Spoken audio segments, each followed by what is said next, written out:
How's it going, guys? My name is Tavarish, and up there is my Porsche 911 Turbo that I found abandoned in a storage locker a few months ago. Now, you guys probably haven't seen this car on my channel for a little while, and that's because I had the turbos sent out to be rebuilt. And that is a little bit of a complicated process because these turbos are not stock. They are GT 700 turbos that make 700 horsepower. But I figured since I had the turbos sent out to be rebuilt, why not upgrade a little bit? So here they are.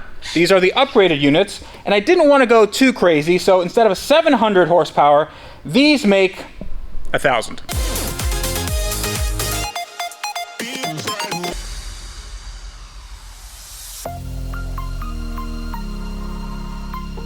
So if you guys are new to my channel, thank you so much for watching. I really hope you enjoy it, and consider subscribing if these are the kinds of projects you like to see. I am so excited that this thing is getting worked on. I'm so excited that we got parts, and I can't wait to put them on.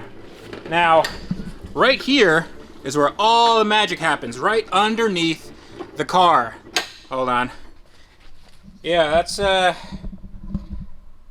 okay. One thing I love about filming underneath a car is that the lighting is super harsh. So over here is like the dark side of the moon, and over here is the surface of the sun. So I really can't see down here too well, but I won't have to because up here is the engine. Take a look at that. This is the Boxer Flat 6 turbocharged engine, and this engine made a little bit of controversy on my channel because I didn't know what this was. Now, usually these are 3.6 liter twin turbo engines. They are Metzger blocks. These are race-derived engines. However, this one was a little bit different in that I heard that this was a stroker engine, which was 4 liters and makes a lot of torque, a lot of power, and everything inside is custom.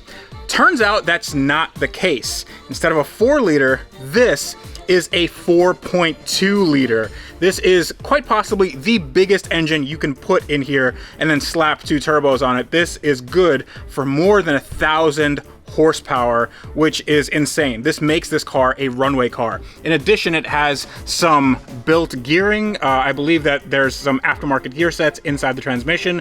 There's a higher capacity clutch, and a lot of the things on this car have been beefed up to take that extra power. It has bigger intercoolers, has aftermarket sway bars, aftermarket suspension, bigger brakes, better tires, except for these tires are really horrible. This car is made to perform and perform very, very well. So what we're gonna do today is install these guys. These are turbos that were rebuilt by B&R Supercars, and these are the same guys that are rebuilding my McLaren turbos, and those are going to be upgraded as well. So these turbos were originally GT28 tile turbos. These made around 700 horsepower combined, and with this makes around 1,000 horsepower combined. However, I'm not going to push it that far.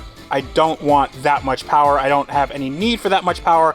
I'm not DDE, and I don't need any bragging rights. However, this is gonna be a lot more responsive and a lot more fun on the road. Now, I can geek out about how turbos work and how the center section here is completely new and has a thicker shaft. Giggity. The compressor wheel is brand new. The compressor housing has been ported. The wastegate is bigger and can handle more boost. And the entire package not only makes more power, but it makes more low-end power, no lag. This is going to be a complete upgrade from what we had. I don't want to geek out about that, but what I want to do is get those on here. But first, we have to clean this up because this is real dirty. And this is gonna require a little bit of time to clean up, but one of the most satisfying things you can do is clean up a dirty engine to see what it really looks like underneath. So I went on the Advanced Auto Parts app and I went a little bit crazy. And I got these. I may have taken the entire supply of a store nearby, but this is really cool. I got this on sale. I believe these were like $3 or $4 each. And I said, hey, why don't I just spend a lot of money on brake clean, because I know that I'm going to be needing to clean a lot of parts. Now, brake clean doesn't just clean brakes, it cleans basically everything. You want to definitely check it on some plastics and rubbers just to make sure that it doesn't deteriorate anything. It shouldn't. Also make sure that you don't get this in your eyes, because oh boy, that really sucks if you get it in your eyes. This is going to make make cleanup a breeze. And if there's any plastic components that I don't want this on, I'm just gonna use regular engine degreaser. So I picked these guys up on the Advanced Auto Parts app, link in the video description below. Definitely go download it. Not only did I buy that, but I bought a bunch of parts for a lot of my other projects. You're gonna see that in the coming episodes. You have a virtual garage there where you can basically list all your cars so you know that the parts you're buying will fit your exact vehicle. Also, if you want, if you want, use Tavarish 2020 at checkout to get a big discount on your order. It's my gift to you, and also to let them know that I sent you, because they are a very big supporter of this channel. Now, let's put a few of these to work so we can clean up that Porsche engine.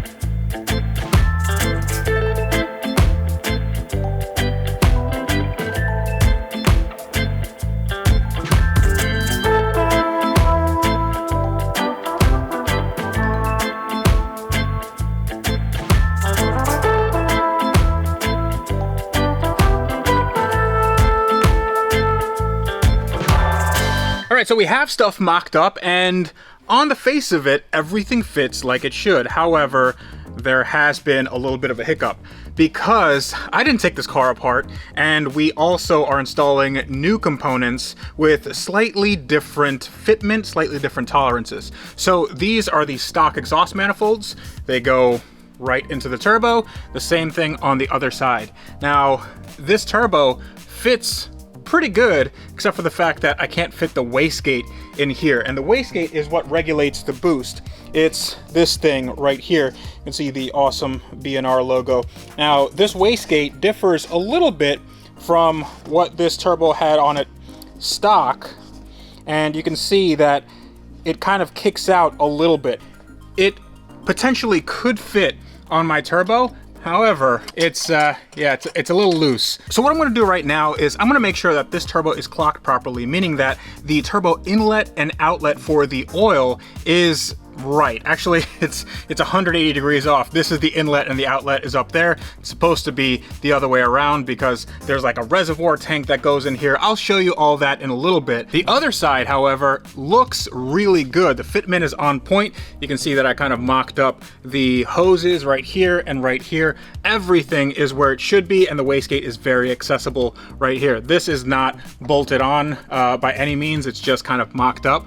But I think that the driver's side, that I can finalize, but in order to do that, I have to take all of this off, and up there are where the spark plugs are, and the spark plugs have been taken out, they have been messed with, and the coil packs are missing and all that. So I have to clean all that up, make sure everything is as it should be in the spark plug area. Then I can finalize the installation of at least the driver's side. Then I can put in the catalytic converter, and then we can start thinking about mocking up the aftermarket exhaust that goes on here. So at least at the end of this episode, I will have one side completely done. Well, okay, now the turbo is permanently affixed to the car, and it took like 3 days to do it. If you notice, I used the old wastegate, and it's not a bad thing. These wastegates were meant for these GT700 turbos, but I wanted something a little bit higher pressure. However, it didn't fit because the reservoir was not on the turbo when I had it rebuilt. Honestly, a lot of this wasn't on the turbo because the turbos are all taken apart, and that's just kind of part and parcel of what happens when you have to rebuild a car that you didn't take apart in the first place. But after a lot of finagling, I got this to work and I got this to fit. But in order to get this to work, I had to use, or rather reuse, this bracket. and this bracket wouldn't fit into this turbo, so I had to file it down. Then I had to weld it to this housing, and yeah, that was interesting. Then I had to fit everything, I had to mark everything, and make sure that this was in the correct orientation, that this was pointed straight down, and then I had to put the oil feed up there. You can barely see it, but the oil feed is actually connected to a check valve, and then I had to tap these for AN lines because this is going to go to a scavenge pump system. Now, the scavenge pump on this car, there actually was a stock scavenge pump system, and it was driven by the engine. Since the engine is modified, it doesn't have that scavenge pump system in it at all. Now it just has some block off plates, so I have to do a aftermarket solution. Now these turbos had a scavenge pump system, and they were really quite crappy. I mean, this is not fit for a fish tank. I don't know why you would have this. Oh, apparently it's 12 volt. That's good. This is what was putting the oil back in the engine, and these are very prone to cavitation. They're not very good, and they're very, very cheap. So I got a better scavenge pump system. That is the one out of my Lamborghini Gallardo, and that's actually coming in a few days. So that's gonna be the last thing I have to do before starting this engine up. But right now, whatever I did to this, I have to do to this. But instead of telling you how I did everything, I'm gonna show you how I did everything. So let's get my hands a little more dirty. They're a little too clean.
Welcome everyone to the newly completed twin turbo setup for my abandoned and now found Porsche 911 Turbo.